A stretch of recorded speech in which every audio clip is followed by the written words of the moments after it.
Today's conversation is really about helping people make better decisions, whether that's about protecting their home or running a business responsibly. Some of this will be most useful for homeowners, and some will be more useful for business owners. This is okay because we're going to connect the dots as we go. So, getting started here, Brantley and Brantley, thank you for joining me. Could you introduce yourselves and share what it is that Summit Roofing does and who you serve in the Raleigh area? Frank, thank you for having both of us. We really appreciate it. My name is Brantley Blanchard Sr. I am the founder and CEO of Summit Roofing, and Brantley Blanchard Jr. is with us as well. Brantley, I'll let you give yourself an intro. So I am Brantley Jr. I am the son of the founder of Summit Roofing, but I was there at its inception. And we basically started this to combat some bad practices we had seen firsthand.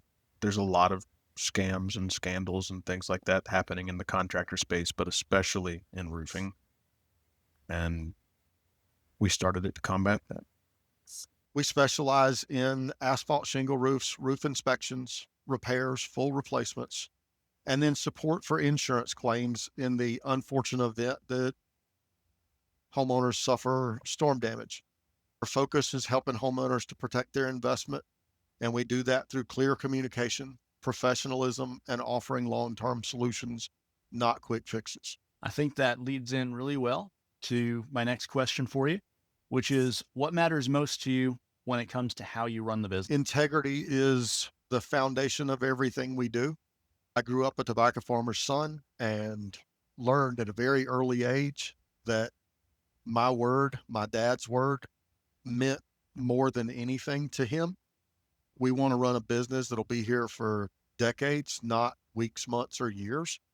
That means doing things honestly, from inspections to communicating clearly. It means standing behind our work.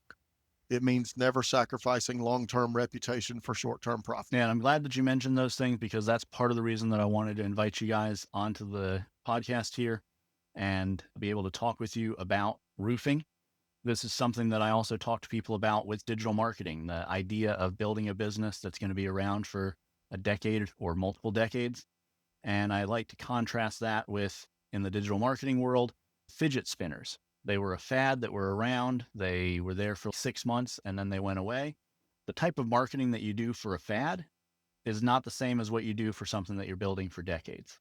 This is the same as the type of roofing that you do for a business that you're building in a community that's going to be around for decades is not the same way that Bubba in a truck shows up during a storm chasing to slap a roof on there and then good luck with the warranty. That's Correct. exactly right, Frank. We refer to that as headlight customer service and taillight warranty. You've got customer service as long as the headlights are coming towards your house, and you've got a warranty as long as you can see the taillights leaving.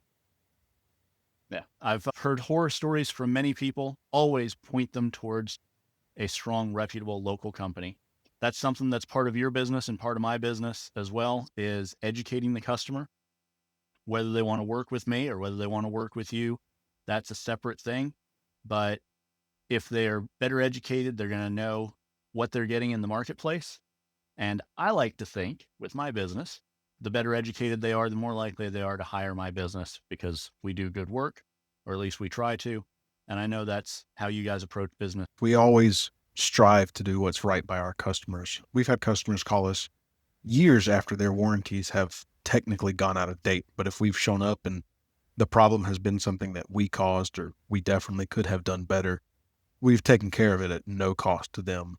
I have driven jobs down to profit zero to make sure that the job is done correctly for the price we stated up front. I think this leads really well into that first section that I've got for us to discuss today, which is the roofing basics for homeowners and helping them to understand what it is that they're buying whenever they're looking for help with their roofing. Let's jump into the first set of questions that I have for you guys. We're going to discuss some roofing basics that homeowners should understand. This is where we're going to talk about how they're going to make a better decision for who they're going to hire to work on their roof. Maybe they're going to work with Summit Roofing, maybe not. But either way, wherever they are in the world, even if you guys can't go service them, if they're on the other side of the country, they still need to know the answers to these questions. So let's help them figure it out. What are the most common misunderstandings that homeowners have about their roof? Most homeowners think a roof either looks fine or needs replacing. In reality, there's a wide spectrum in between. Small issues don't always mean small fixes. Invisible wear doesn't always mean total roof failure. The roof is a system. It's not just the shingles. It's the underlayment under the shingles, the pipe boots, the flashing. It's everything that goes into that roof system, which is why when we go out and do an inspection, not only are we inspecting the roof from the top, but we're inspecting the roof from underneath as well, if we've got attic access and can get under there and take a look. It's like any system, parts and pieces can sometimes be upgraded or replaced. I like to connect these things with marketing because that's where my mind is. That's what I know. But I also have a next door neighbor who is a mechanic. And sometimes I'll connect things over to auto mechanics because when I talk about digital marketing, people frequently say, I don't understand computers. Sometimes they're car people. And so I like to use the example of building an engine. Intellectually, yeah, I could probably figure it out. But the man that lives next door to me does it all the time, does this several times a week. He knows exactly what he's doing. He can rebuild an engine, no problem. And it's part of that overall system of the car that we're all driving around. Knowing how to operate a car and knowing how to rebuild an engine are two very different things. Knowing how to clean the leaves out of the gutters and off of the roof is a very different thing from understanding that whole system of the roof and being able to figure out where there might be problems before you have to, going back to my analogy with the engine, buy a whole new engine. Maybe you just need to do a quick tune-up or some smaller changes to it. Having a roofing professional that comes out and takes a look at the roof can help you figure out that nuance of what type of work is needed. Nuance was the word. Anybody can learn the big parts of just about anything, whether it's auto mechanic or online marketing or roofing.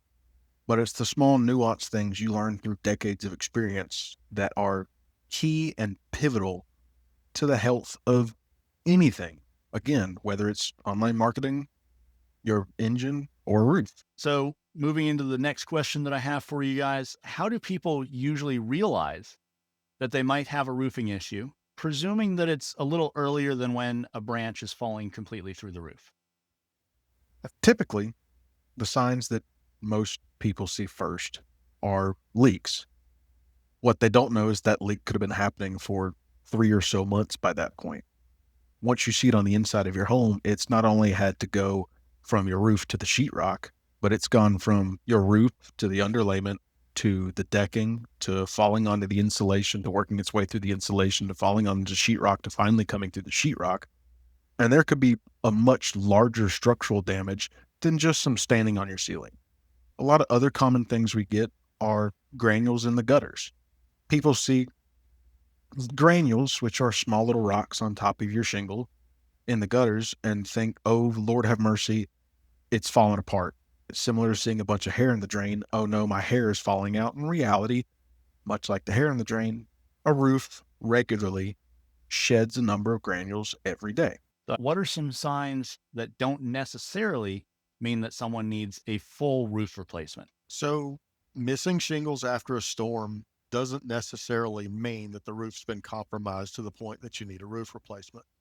The same way with granule loss that Brantley was talking about, or a few lifted shingles, or even small flashing issues, they don't automatically mean a full roof replacement. It means you need to have an assessment performed and determine whether targeted repairs or maintenance can extend the life of the roof, or if you are reaching the end of the roof's useful life, or it's been compromised because of sustained damage because of a storm or some other issue to where, yes, it actually does need replacing. As Brantley said several questions ago, it's similar to playing Dr. Google when you have a symptom on yourself. If you play Dr. Google, we all wind up in a pine box at the end of any medical issue.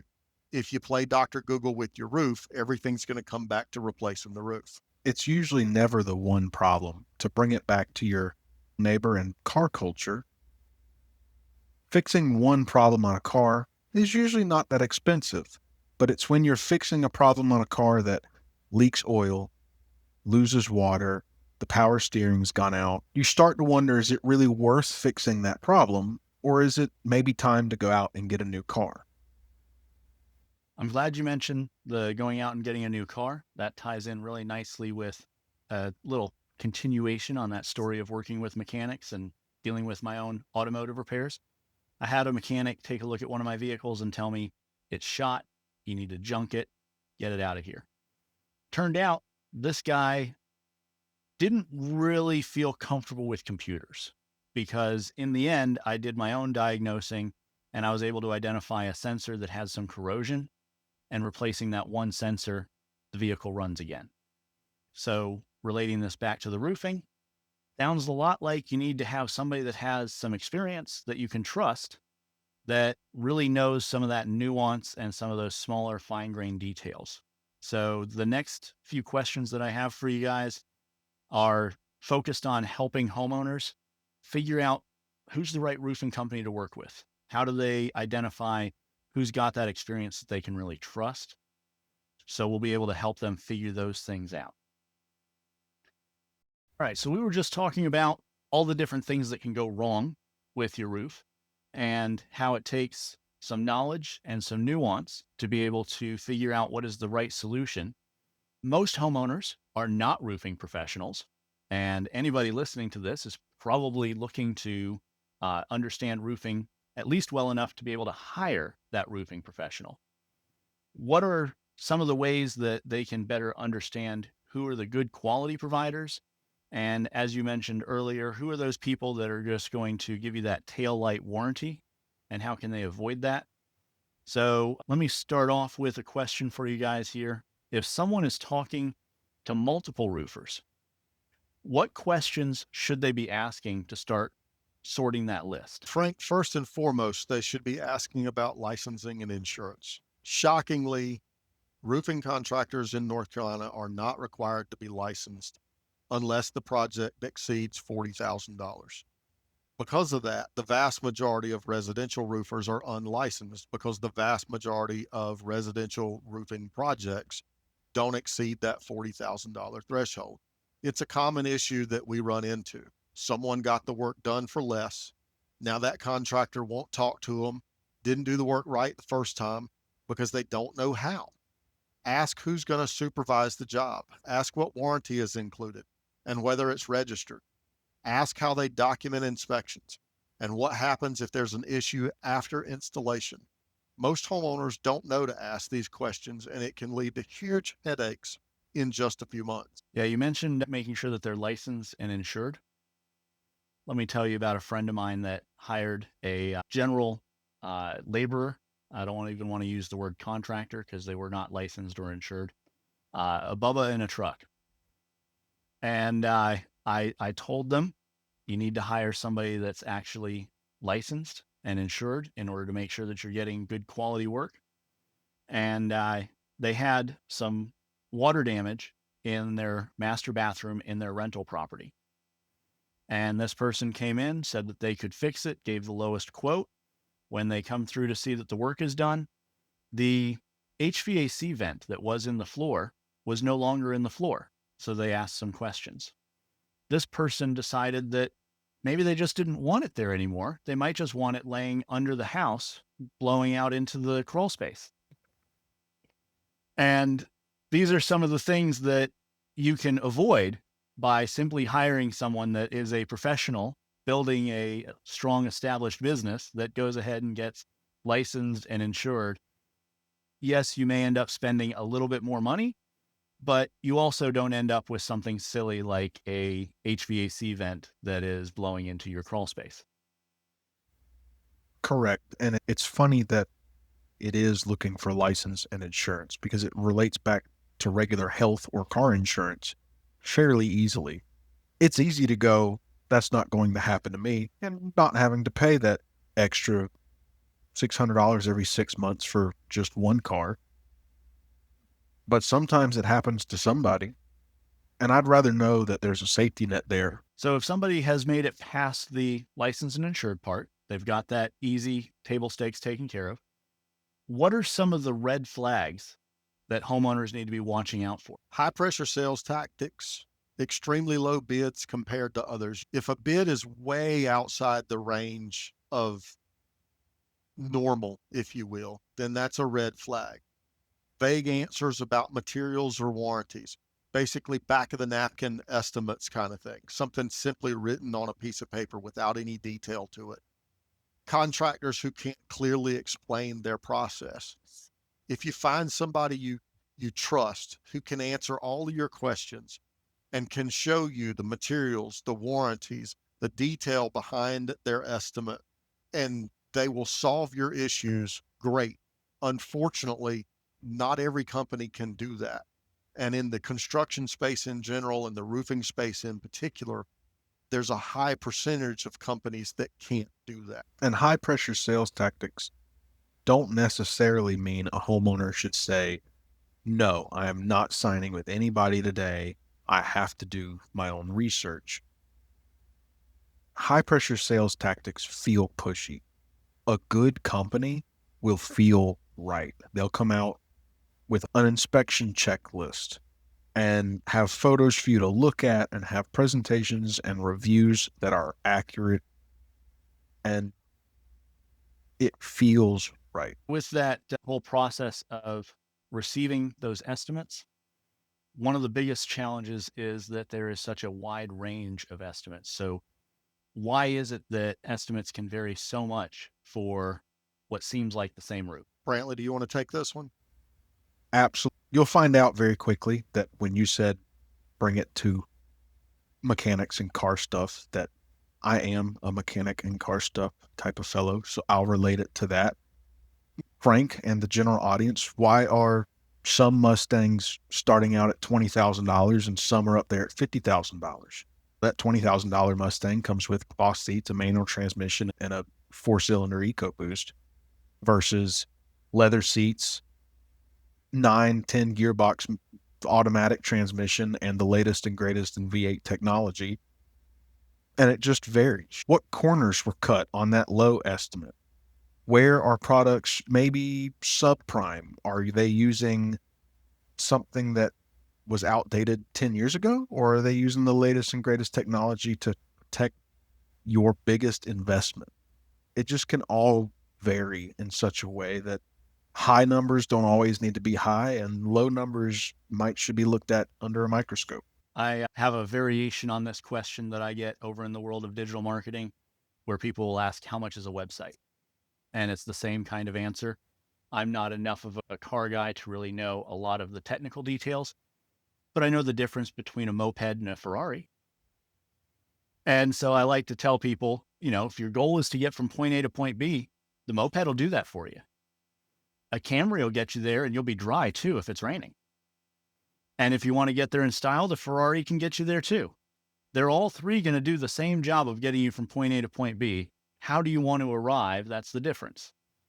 And the same thing with websites, the same thing with roofing. There are so many different variables about what it is that you're actually buying. It's not just the shingles and the boards that are going up on the roof. And it's not just on a website, the homepage and the contact us page. There's a bunch of other things that go into the back end. In my case, building websites, your case, building roofs. Exactly. And it comes down to a phrase I hear repeatedly in my circles and my car club is speed costs money. How fast do you want to go? Let's jump into the last question that I've got for you guys here about evaluating roofing companies and trying to figure out who's the right company to work with. What does an honest inspection actually look like? You mentioned having that checklist for the inspections. How are people going to be able to figure out who's giving them an honest inspection of their roof? I think it comes down to detail, detail, detail. An honest inspection, one, it'll be conducted systematically. And by systematically, the roofer should both from the ground and from the roof go around the roof systematically, go around the property from front elevation to right elevation to rear elevation to left elevation. Take that into the attic, the same thing. Take that up onto the roof and look very clearly at the shingles, all of the roof penetrations, the pipes that come out of the roof, a chimney that comes out of the roof, the vent stacks that come out of the roof. What is the condition of all of the sealants around those and everything? And document all of those with photos. Maybe even to the point of documenting it with a video to help bring that roof down to the customer and be able to show them what they're seeing. Roofing is one of the only trades where the homeowner, for the most part, either can't or won't, out of self-preservation fears, get on the roof with you. Many roofs in our area are very steep. And so it's hard to impossible for a homeowner to get up there. So having enough detail written around the different things you inspect, as well as enough pictures and video to see and show what you're seeing so that the homeowner has a clear understanding of what's going on with their We're roof. discussing how people can find the right roofing company for them to work with. Some of the recurring things are related to trust and avoiding high pressure sales.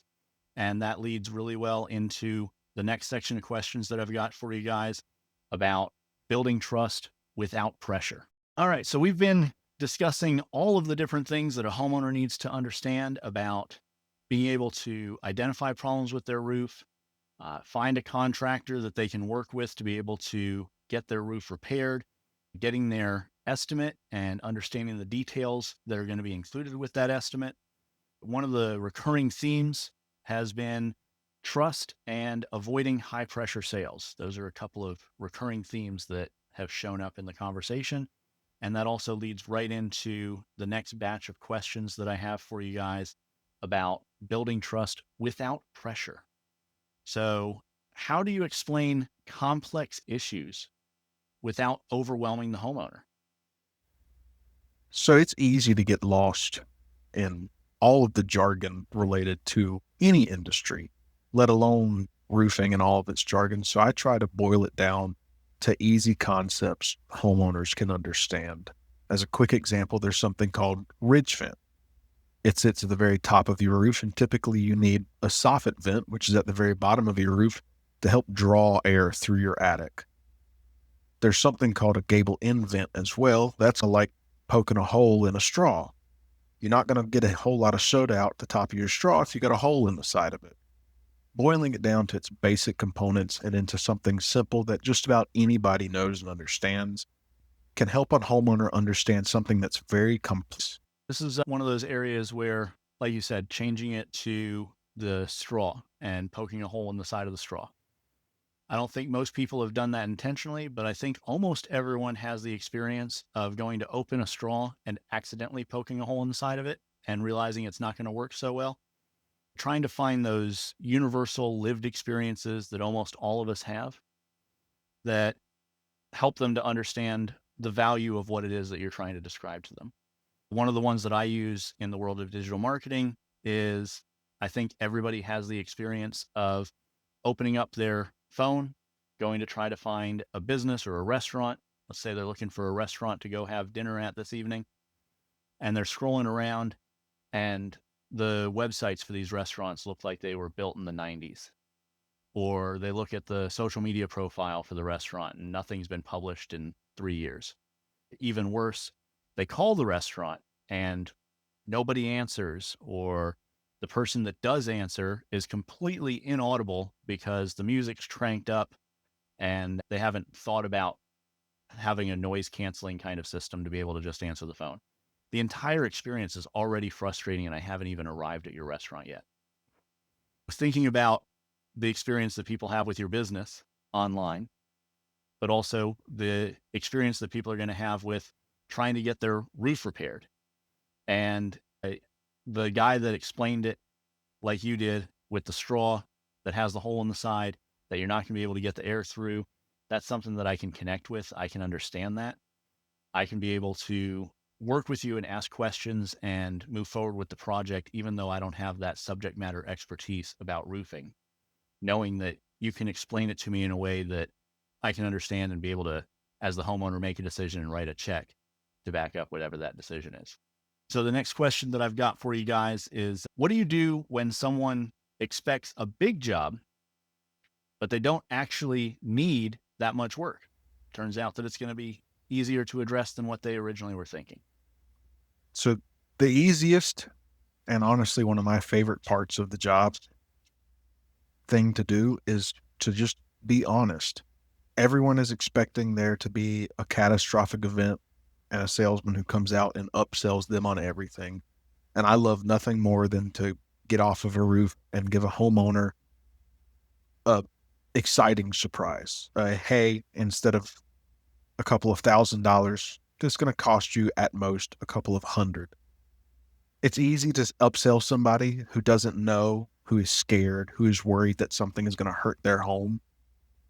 But it's much more fulfilling to put somebody's mind at ease and letting them know that them and their home are perfectly fine, that this can be addressed in a small way and we'll get it taken care of before I even leave their house. That I think simply, Frank, it comes down to long-term trust is worth far more than any individual job. Even if we wind up coming back 6 months later because, let's just say, another event occurred and now they do need a full roof replacement, because of the trust element of having been very honest and forthright with them, even to the short-term detriment of our revenue, it creates a trust level there where not only are they going to depend on us to do their roof, but they're going to tell all their friends and family about us as well, because we treat them with the respect that they deserve. Yeah, I think this is a commonly overlooked thing in the business world broadly, that being honest and charging a lower price because that's the level of service that the client requires, it is a form of marketing, it is a form of trust building. Like you said, it's an investment in the long-term relationship and growth of the business. And rather than trying to go out and get the largest invoice you can possibly get, regardless of what's required, that honesty is paid back over time by having a long-term thriving business.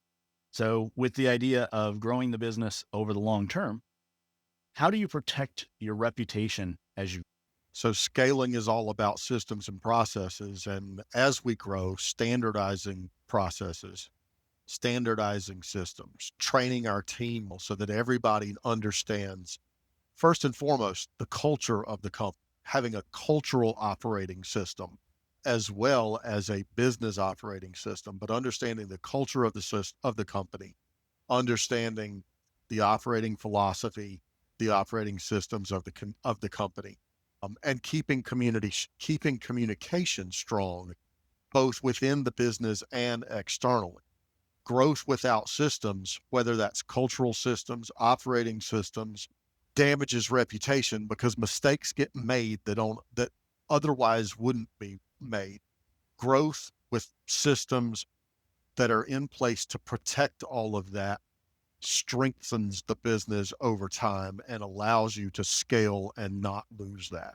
I think those systems are really important to what you were getting at earlier with the trust and making sure that if a homeowner expects it to be a big job, that you're actually quoting the right job. As you're sending somebody else out to be able to work on those quotes for you and to help you with pricing projects, you want to make sure that everybody in your company is following those same systems and not over quoting just because somebody expected a bigger bill. Well said. I think that this leads us into some of the specific concerns that people in Raleigh and North Carolina more broadly are going to have about their roofing realities here. So let's jump into the questions that I have for you specific to our region. Now we're going to jump into the roofing realities for Raleigh and the broader North Carolina area. We've got some pretty hot, sweltering summers with lots of humidity.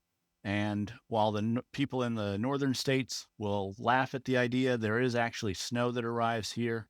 And both of those things impact roofing a little bit, I believe. I am not a roofer, But how does North Carolina weather impact roofing decisions? Like you said, we get it all here. We've seen hailstorms with hailstones as large as 2 inches. We regularly have extremely hot summers with extremely high humidity. Our winters, although not as brutal as some parts of the country, often come with ice storms, not just snow. And we even see the occasional hurricane and tornado rip through town. Roofing here needs to be very durable, to say the least. A lot of the products we use today are meant for that durability. But decisions should be based upon not just the lifetime of your shingles, but how long you plan to stay in the home.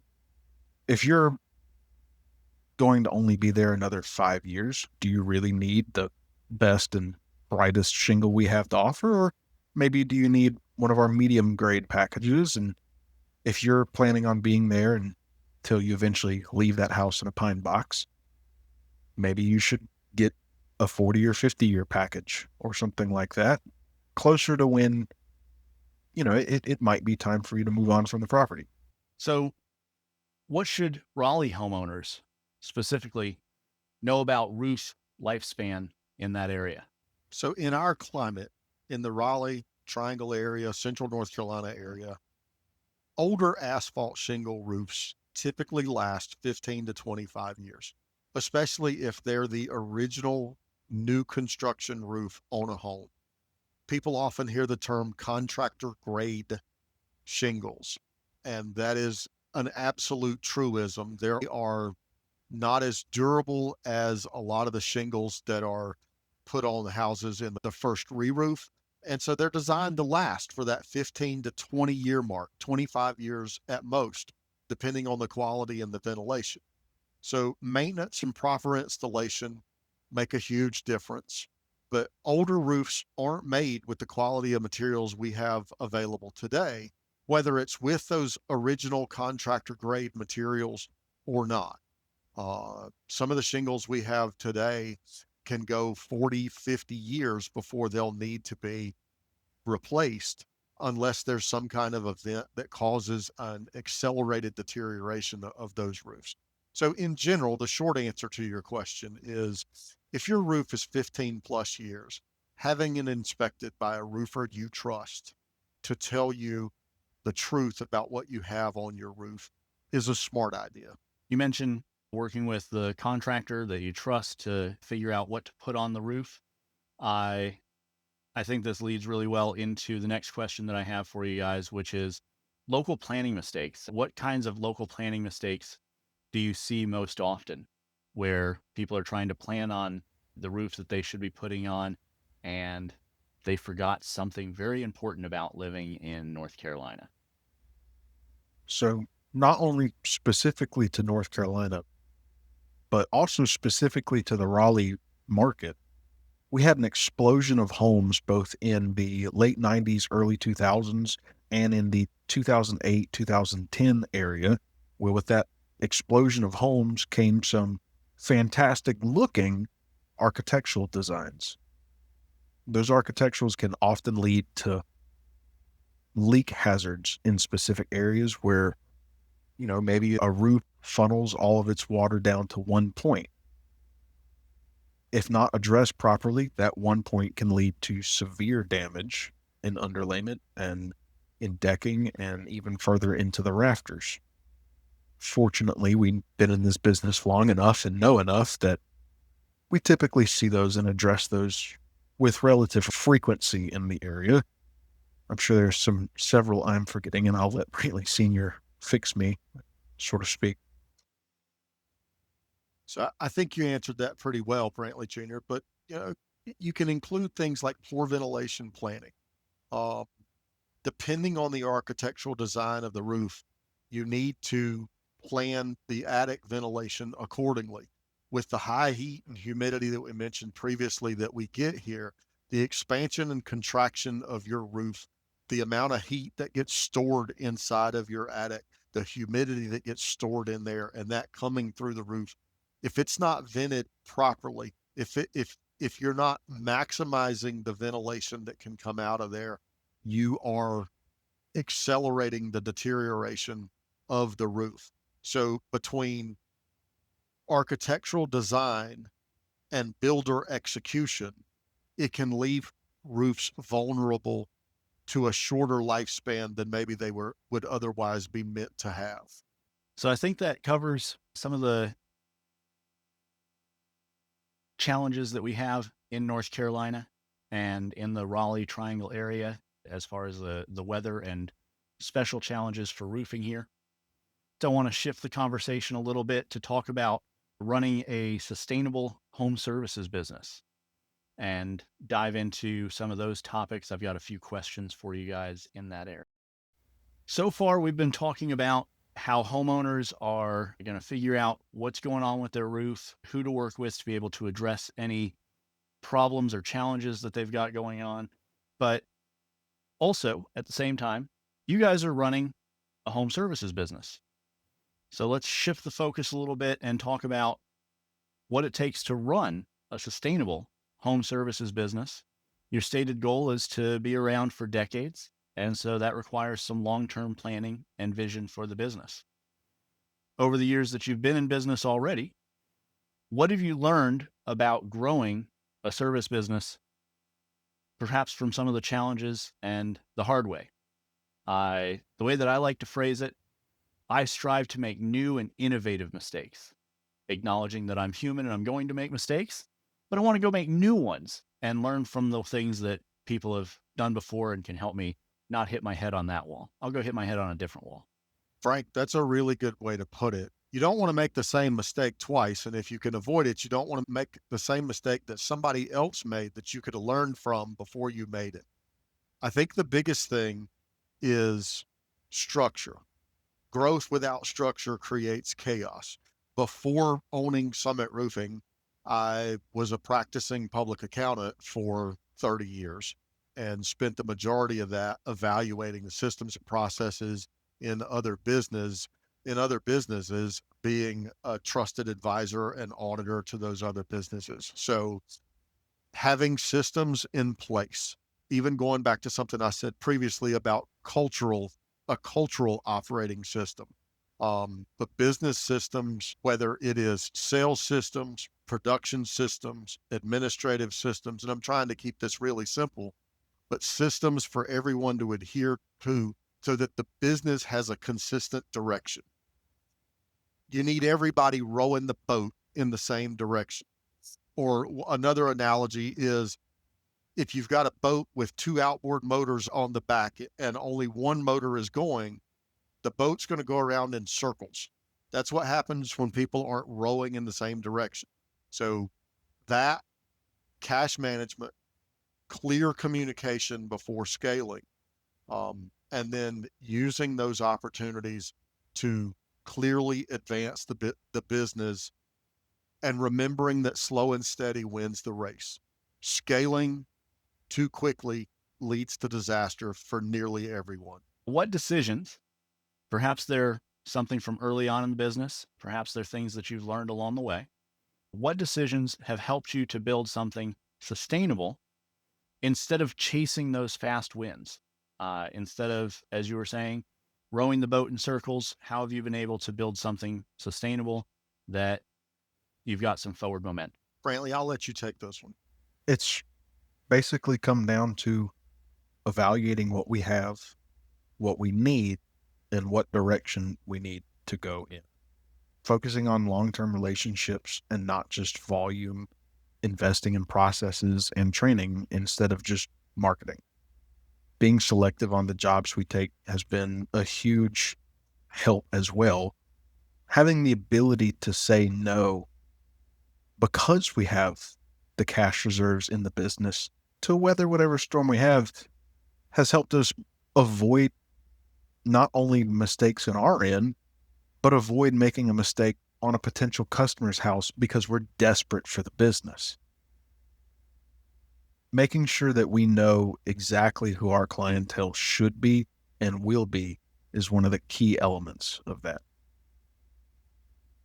You brought up the accounting background, and you also mentioned having the cash reserves in the business.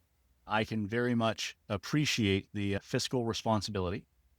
I don't know if I have shared with you guys in the past my minimalism and the way that I approach my business and personal expenses from that standpoint as well, being very fiscally conservative with finances. But one of the things that I tell people all the time is that there's a fun little statistics. I don't know exactly how true it is, but it's directionally accurate that half of all small businesses fail in the first year. And there's a continuation of that points out that roughly half of those that make it through the first year fail in that second year. So if you make it to the third year in business, you're already in the top 25% simply by existing. I tell other entrepreneurs this all the time, to be very conservative with your finances. Make sure that you have enough money in the bank that you can exist long enough to find that next customer. And that is a tremendous advantage. It also shows up in the way that you guys are talking about working with customers. I feel that the same thing in my business allows me to have more integrity when showing up to talk with clients. I know people in my industry that they need to close the contract. And so they need to say whatever's necessary to get this person to sign because they need to feed their family. I don't want to say it's a right or wrong or indifferent thing, but when all of us have to feed our families, we might say something that we otherwise might not say because you got to buy groceries today. By managing the finances in a way that you're not necessarily going to be able to retire tomorrow, but you're also not worried about groceries tomorrow, allows you to show up and be more trustworthy and more honorable with customers. Do you agree with that overall sentiment and the idea that for other business owners listening, that one of the most important things is to make sure that they've got enough money in the bank to get to the next customer? Absolutely, Frank. See other contractors, other businesses struggle with is overextending financially. And that causes them to chase every opportunity without systems. And they're running on a constant urgency without structure. And just as you mentioned, the more urgent it becomes, the more of an emergent situation it is for them, the easier it is to push that integrity to the side and make a decision that you otherwise might not be comfortable making. Um, they start a business and don't know how to run a business. And it's analogous to building an airplane while it's flying. It becomes difficult. And that's not something, I don't say that as something, we have had our own struggles with that at various points in the business. And that's coming from somebody whose entire background before the business, post growing up on a farm, but then going to college, but all of that 30 years in between was spent learning and executing on business plans for other people. So you're absolutely right in bringing that up. And with you mentioning that you've seen this as a struggle with other contractors, let's expand on that. Where else do you see that other contractors struggle or tend to burn? I think it comes down to the day-to-day minutia. They haven't set up the systems and processes in places to where they can hand the business off to somebody for a few days, let alone even a few hours. I feel like a lot of people can start to feel like it's like running through molasses, that it's waking up every day and beating your head against a brick wall until eventually you get to pass out at 10, 11 o'clock at night and wake up and do it again in the morning. But putting in systems, processes, and people that you trust, similar to a homeowner trusting a contractor with their job, a business owner needs to trust their people with their job to be able to take that week vacation and go wherever they need to go and refresh and recharge their batteries and come back ready to tackle the world. Something that I see related to that from the digital marketing side, talking with these potential businesses about building their website and helping them to grow online. I see contractors all the time that tell me, oh yeah, I need to get more leads. I need you to help me with my digital marketing. I start asking exploratory questions, and they're telling me they're the only person that's answering the phone and they're delivering the service at the same time. And I ultimately have to back away from them and get them to fully understand that if we do drive more traffic to their website and try to get their phone to ring more often, they're not available to answer it because they're the one that's there swinging the hammer also, or operating the pressure washer or whatever their trade is. But I see these in a lot of different trade services, just like what you're describing, where they're trying to be everything to everyone everywhere. And they need to start delegating some of those pieces, even if it's just the very first step of somebody needs to answer this phone when the customer wants to be able to schedule that free quote. And if you're in the middle of swinging the hammer on a roof, you're not in a position to answer the phone. And if you can't get somebody to do that, you don't need to start investing heavily and increasing your digital marketing.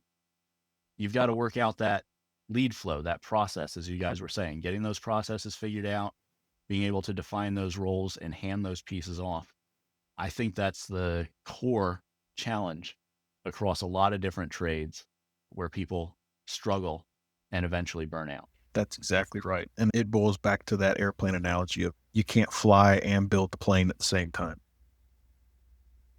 So I think speaking back to those homeowners as well, this is probably a good thing for you to think about when you're deciding who you want to work with. If you are working with somebody who's trying to swing the hammer and answer the phone at the same time, the signs are there. This person's probably going to burn out pretty quick. And you want to make sure it's not while they're in the middle of working on your roof. So look for somebody that does have the systems in place to be able to make sure that they're going to be able to get from the start to the finish of your roofing project without burning out in the middle of it. I think that connects well with the next set of questions that I have for you guys around marketing. We're going to talk about why marketing ROI actually matters to the customer. And we are on.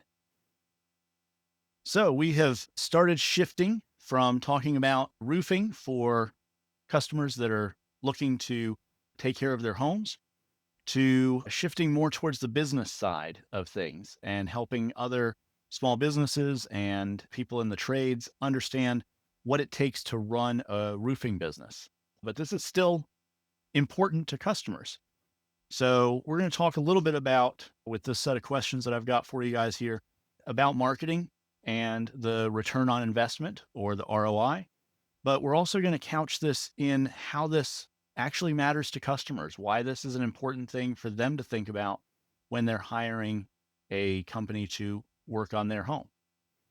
First question that I've got for you guys: how does controlling overhead help you to keep pricing fair for customers?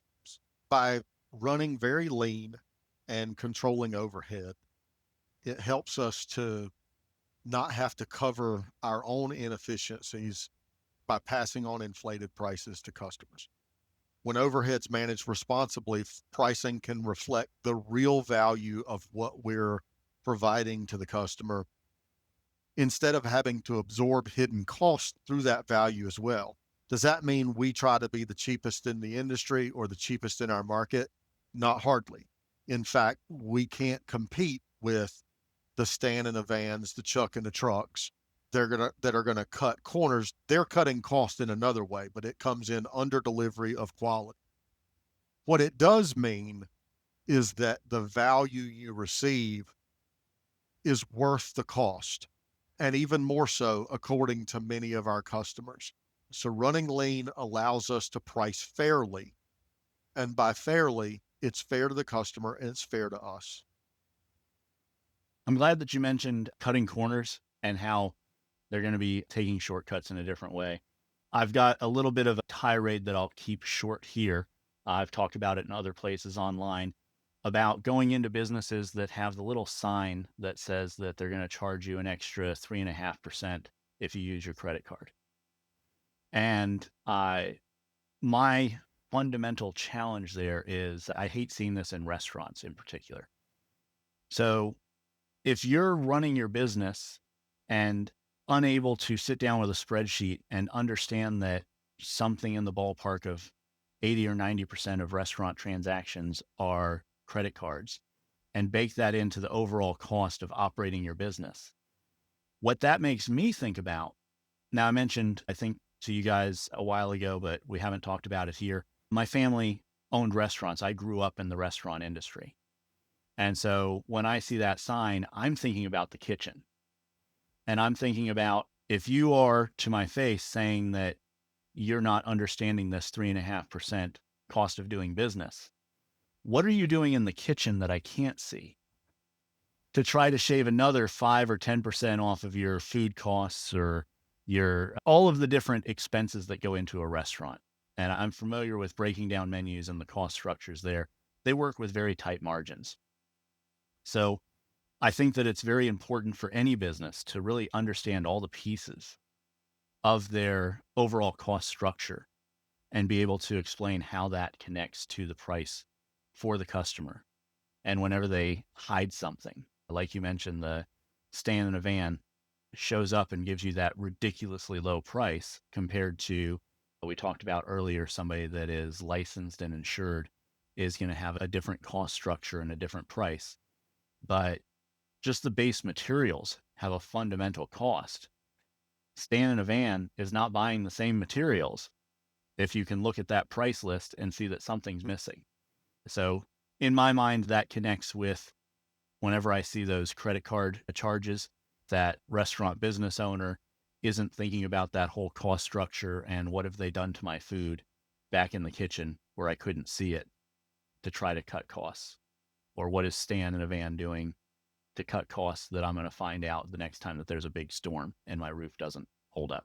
I have to admit, Frank, you've given me something to think about the next time I want to go out to eat. Yeah, I get lost in the argument where people are like, the business has the cost. And I'm like, I know the business, there's a lot of costs the business has, but they don't put it in an itemized list here. That this person is not running their bookkeeping. They don't understand the cost of doing business. Anyway, so I've got another question for you related to the ROI on running your business here. Why is it risky for businesses to overspend on things that don't deliver real results? B, you want to take this or you want me? I can take it because I can go on a tirade about it. Okay. Frank, have you ever lit money on fire? Once or twice. I try to avoid it.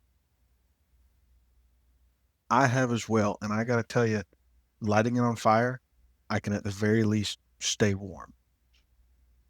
I've spent money on other things that have returned a negative ROI, let alone a zero ROI. And in many ways, that can happen in a business.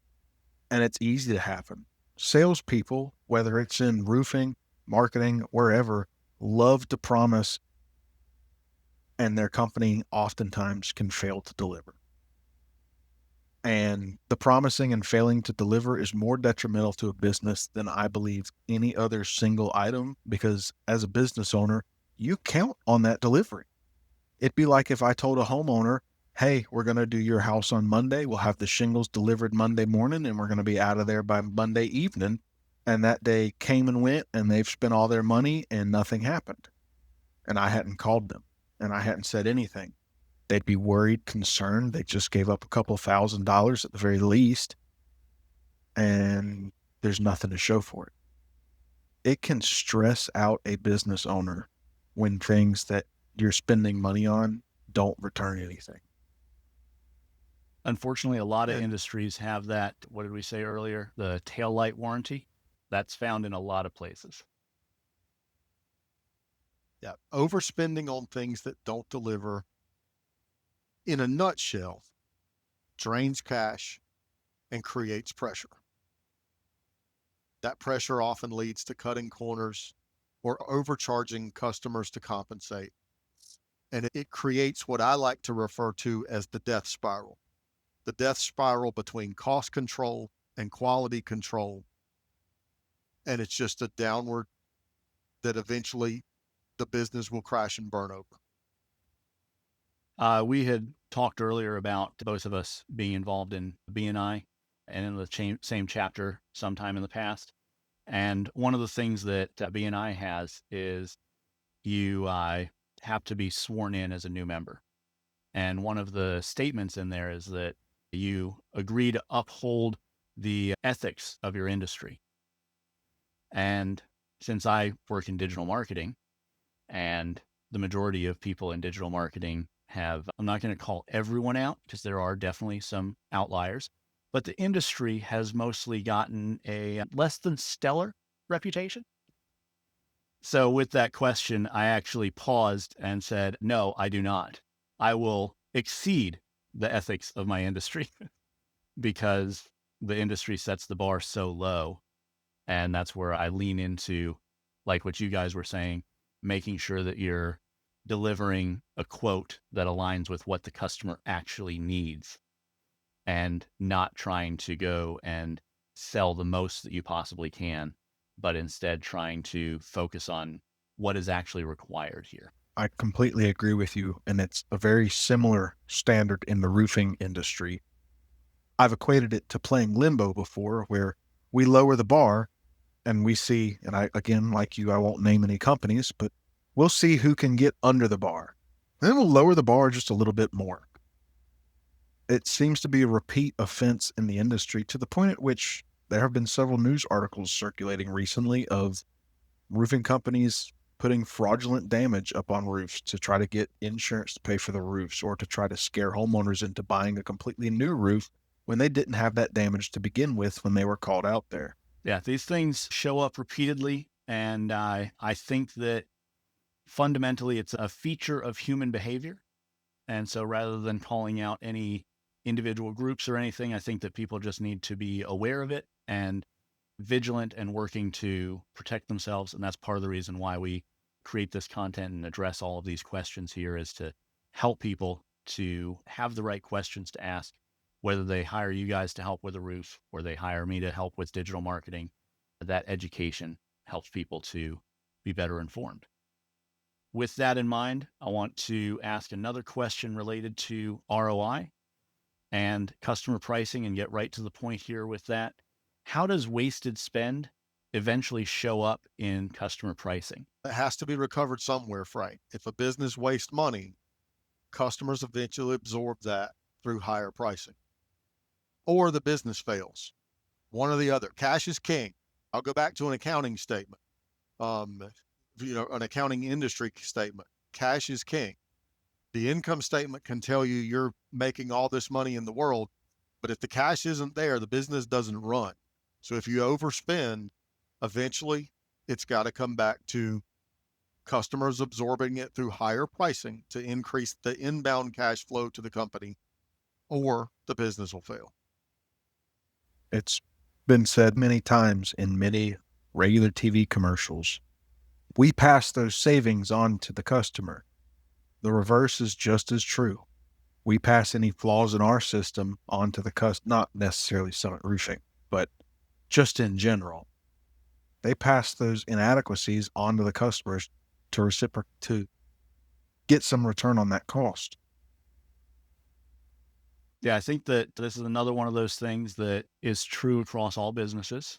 Like you said, it's related to accounting. The bottom line is the bottom line. And at the end of the day, the business has a list of bills that need to be paid. And in order to pay those bills, they have to receive income.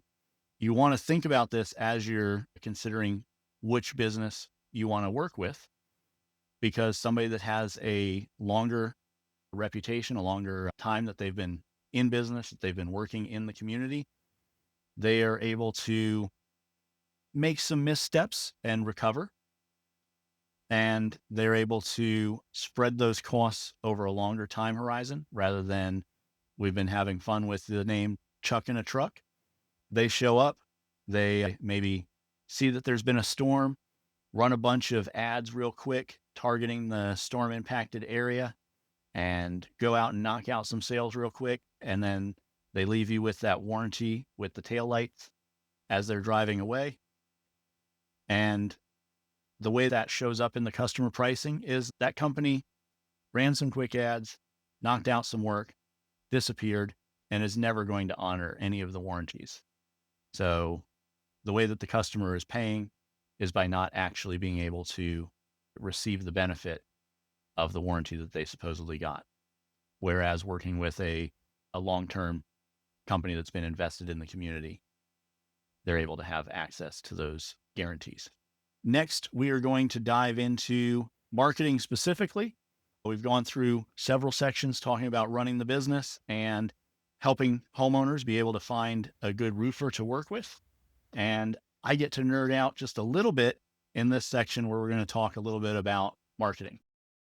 All right. I think this might be the area where I get to nerd out a little bit in our conversation, because we're going to shift from talking about business more generally to speaking specifically about marketing and talking about some of the marketing lessons learned. I see these things all the time, and it is great to have clients come on and talk about some of the challenges with other service providers, because I hate calling out companies, and I don't want to point any fingers or mention anybody's names in particular. I think everyone has their own horror stories and experiences that they can connect with without necessarily needing to know the names of all the challenges. But you guys have shared some challenges that you've had with digital marketing companies over the years. And I think it's good for people to realize that they're not alone, that they have shared experiences, and that there are actual solutions to these things. So I've laid the foundation here a little bit, talking about the reputation that the digital marketing industry has. And let's kick it off with the first question. What has your experience been with marketing vendors over the years? Brantley, you've sat more directly in the marketing chair than I have, so I'll let you address this. In general, Frank, it has been very poor, to put quite a fine point on it. We talked earlier about salespeople promising the world and under delivering. That has, in general, been every experience I've had in the marketing field. Maybe some of that was on me being underprepared. Maybe some, if not a little more than some, of that was on them, in I feel like they weren't prepared. You've talked about building a solid foundation. I never felt like we had any sort of foundation, solid or otherwise, with several of the marketing companies we were with. I always had to chase them down to fix a problem I saw, or email them almost daily about, hey, there's this edit that needs to get done. It's a critical edit and it's not getting done. And similar to that, just all the time having to chase my own tail, trying to figure out marketing when I felt like I was paying somebody else with the expertise to know marketing for me. I think succinctly what Brantley Jr. is saying there is outsourcing your marketing without the education doesn't work. We're experts at roofing, not experts at marketing. And so we've seen that come full circle now that, and I know this is not the point of the podcast, but now that we're with someone we trust, you, and you educate us every step of the way. Not only are things going better, but our understanding of the what and the why is being done is so much deeper, that there's a comfort level there that we previously didn't have. There's a much more efficient use of our money, both in how much money we're spending and the return we're getting on the spend. This is exactly why we started our longer form of this conversation. This is going to be published in a few different areas. If anybody hasn't watched the whole thing, you might want to go take a look at that. But we started with talking about how people are going to manage their roofs, how homeowners are going to manage making roofing decisions. And part of the challenge there is there's decades of experience that you guys bring to roofing that the homeowner doesn't have. And they're moving into a market where they need to understand and ask good questions. And that's the exact same challenge that I face with serving digital marketing services to businesses.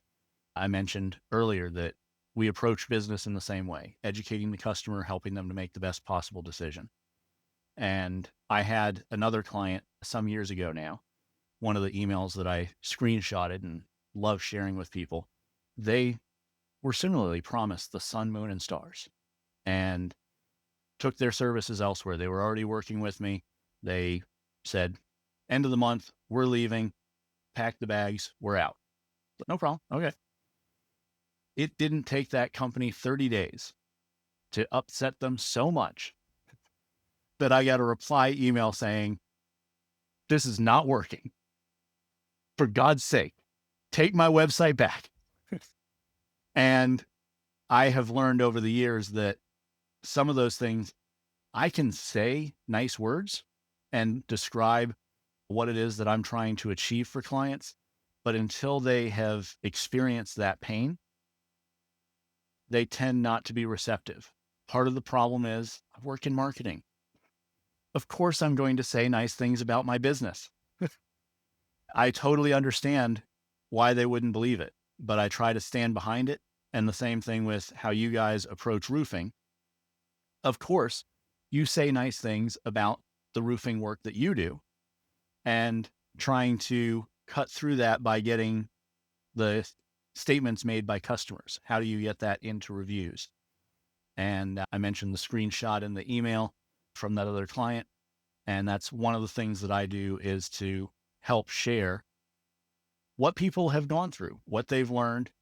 And I also mentioned earlier, I try to learn by making new and innovative mistakes. I acknowledge I'm human and I'm going to make a mistake, but I try to learn from others and learn from my past mistakes.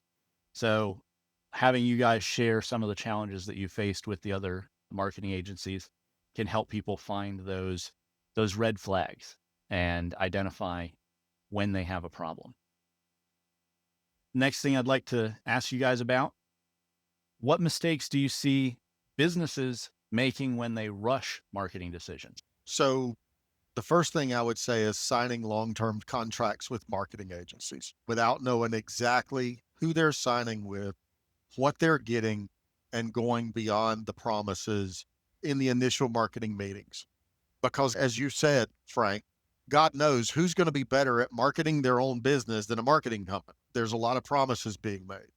Not being able to track performance in such a way that you understand what is and isn't working and focusing on gut feelings instead of real results. Brantley, you can add to that, I'm sure. Mistakes are going to happen. And people always want to think about it, but we all get shiny object syndrome where I've been promised the world, or as you said, the sun, moon, and stars. And jumping into it without fully understanding what you're getting into, the contract you're signing, the terms of those contracts can leave you in a financially stressful situation. You mentioned the contract, and you all were kind enough to share the contract with me. So one of the things that I want to share with anybody listening is first and foremost, I am not a lawyer. I do not play a lawyer on the internet. And so I'm not offering any legal advice whatsoever. First and foremost, go talk to your lawyer. Now that's out of the way.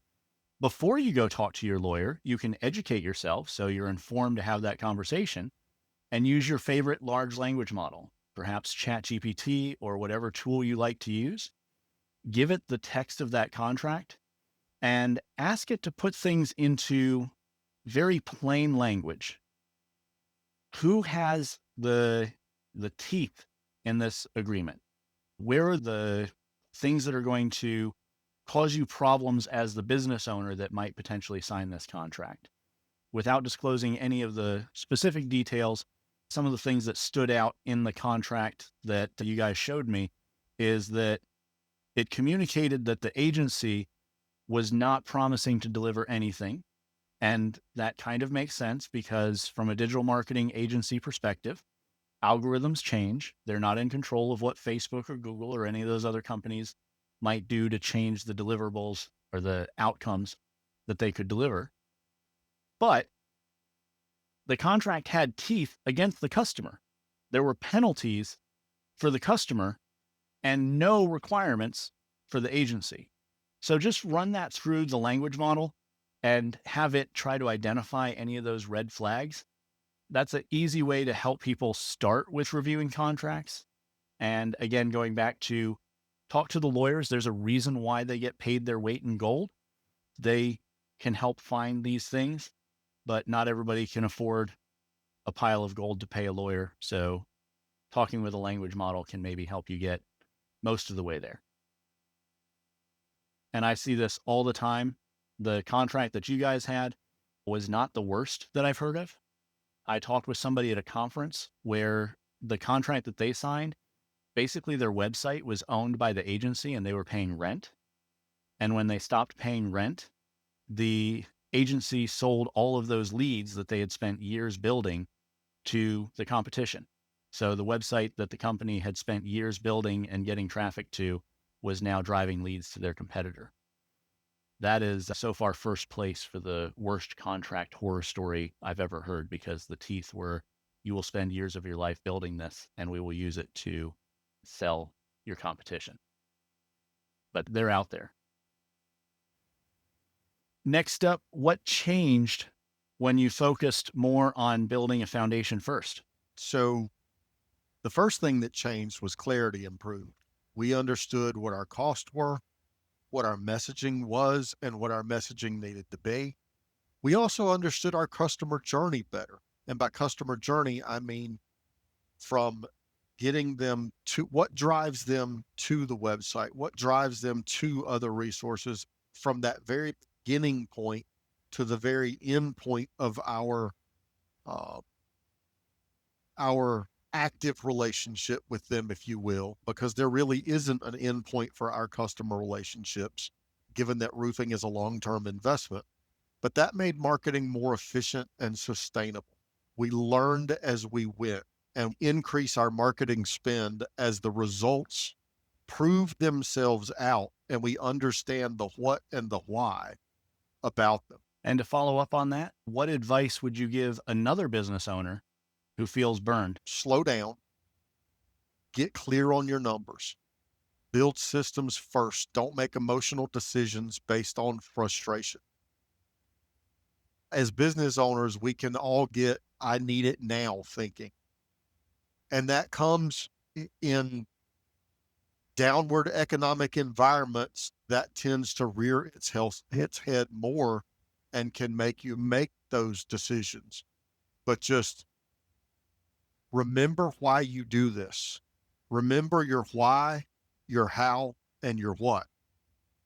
And get yourself aligned with an agency that helps you build on those things and has a very customer forward, you being the customer educational motivation about doing things the right way. So for everybody that's watching as a homeowner and a business owner, we are running through the marketing section here, brief little interlude.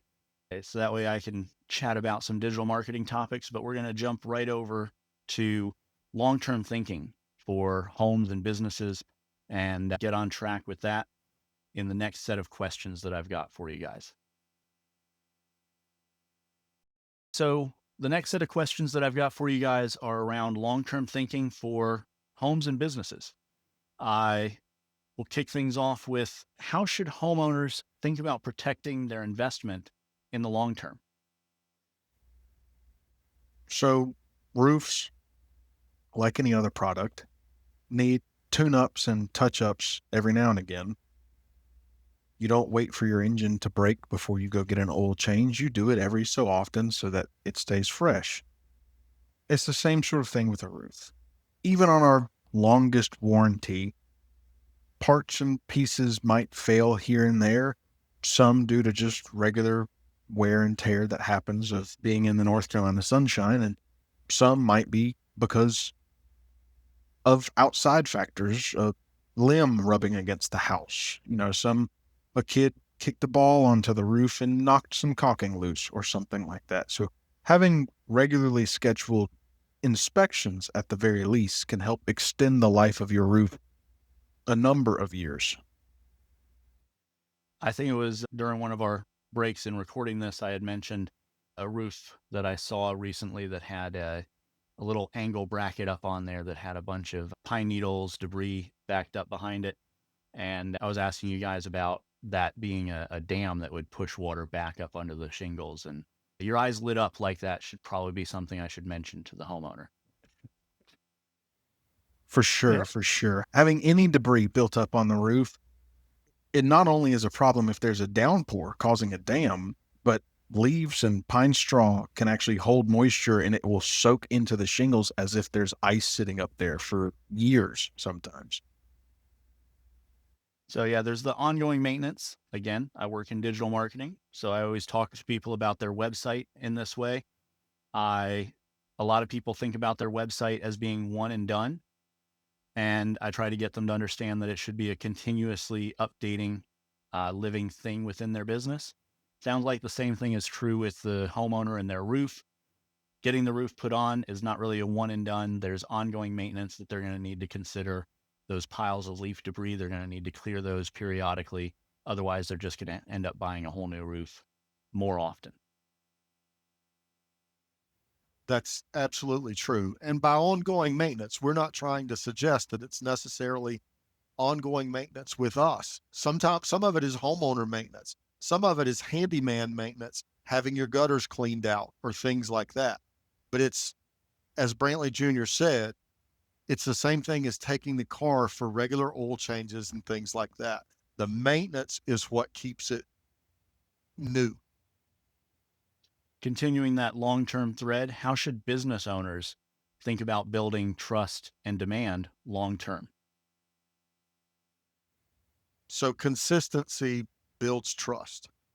Consistency in action, consistency in communication, consistency in everything you do.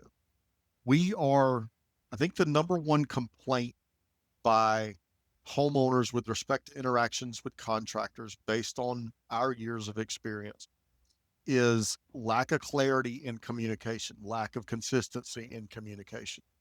We are the most over communicative contractors you will ever meet, but then delivering on your promises and staying financially stable so that you can meet the needs of your customers and meet your customers where they are is what's going to create long-term demand. You can't perform for your customers if you're not financially healthy and in the position to meet them where they are and do what they need to have done on their time frame. I think the audience might be following along and seeing how we're pulling these threads together, because we've been talking about homeowners and roofing. We've been talking about building and managing businesses long term. We've been talking about digital marketing. What happens when people focus only on short-term fixes? And this question applies to all of those, from the roof and the homeowner managing their property, the business owner trying to grow their business, and digital marketing. What happens when people only focus on those short-term fixes? A lot of small issues can actually grow into very expensive problems in business and in homeownership. Shortcuts usually cost more later because you didn't understand the repercussion of that shortcut up front. To put it in roofing examples, let's say I use a thinner piece of metal for flashing than we normally would. Well, maybe something rubs against that flashing and puts a small hole in it that ordinarily it wouldn't do. And that hole leaks, and that hole leaks for years. And all of a sudden, the next time you get your roof looked at, you have major rot underneath your shingles. It's rotten into your trusses, and you'll need structural fixes to your home, not just superficial roof decking fixes, but new trusses installed, walls rebuilt, plaster hung up, horribly expensive things in the long run. So this isn't a residential example, but it is roofing. Some years ago, I was working on a camper, and it had a small leak.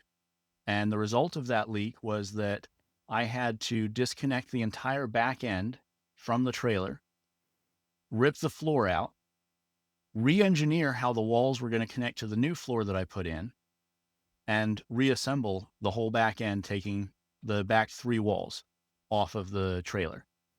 The ultimate root cause of this problem was a $10 boot that went over a vent pipe. And I love using that as an example of a small short-term problem, literally a $10 boot that should have been replaced some years earlier that the previous owner never got around to. This was a budget bargain trailer, and I knew what I was getting into with. I bought the whole thing for $1,000, but it was a fun little side project, and it physically gave me the experience of not cutting those corners and doing those short-term fixes or ignoring that little maintenance job that could turn into a catastrophic problem. Frank, this is a really timely question and response and example on your part. We actually started a project today where for years and years, the homeowner only addressed the small things with Band-Aids. And the project it's a roof replacement, but we are having to do as much structural work on the trusses and the roof deck and the fascia and the soffit and all of the structural work under there. They are spending more money for us to put the house in the condition that we can replace the roof than they are on the roof itself. And if they'd have simply taken the time over years and years to address those small things correctly as they reared their head, the cost of this roof replacement would be half of what it is. Yep, those small things add up and they compound over time. Next, we're going to dive into the key takeaways for each audience as we're starting to wrap up our conversation here. All right, we are jumping into the takeaways for everybody that's watching. We're thinking of a couple of key groups here. We've got the homeowners who have been watching to understand roofing and how to manage their homes. And we've also got other business owners, possibly in the trades, that are looking at trying to grow their business. So maybe a couple of different key takeaways for each of those groups. And so I'll throw it over to you guys. What's the one thing homeowners should take away from this conversation? So the one thing homeowners should take away is don't wait for a crisis. Be proactive in the maintenance of your home in general and your roof in particular.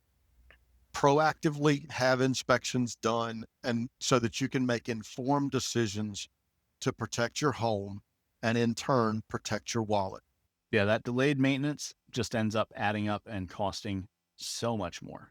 I have seen that over and over again with friends and family, and I generally avoid it with my own home, but I am human. I've made that mistake too. Sure, we all have. Next up, what is the one thing that business owners should take away? Making business decisions in a desperate state of mind leads to desperate decisions made. It's easy to get frazzled when money's a little low, marketing needs to be a little better, and then make a poor decision that can end up costing you far more money in the long run.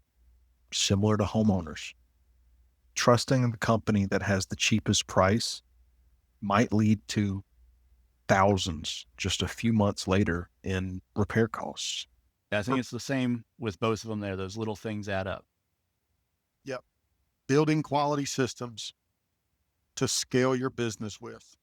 Sustainable growth beats fast growth every time. Even if it's slower than the market would be able to yield to you in the moment.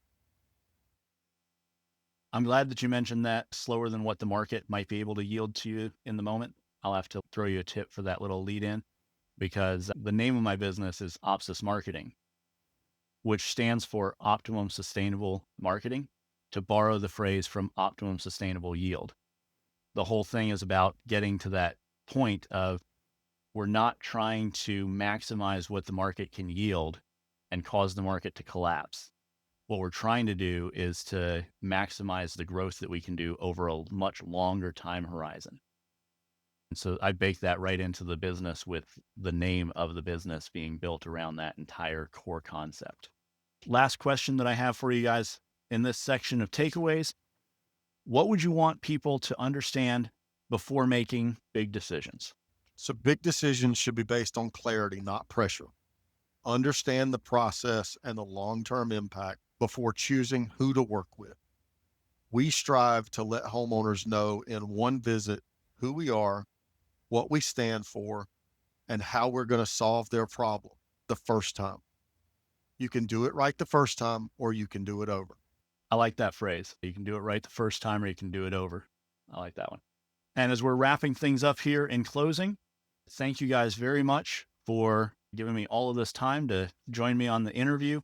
Where can people go to learn more whenever they're ready?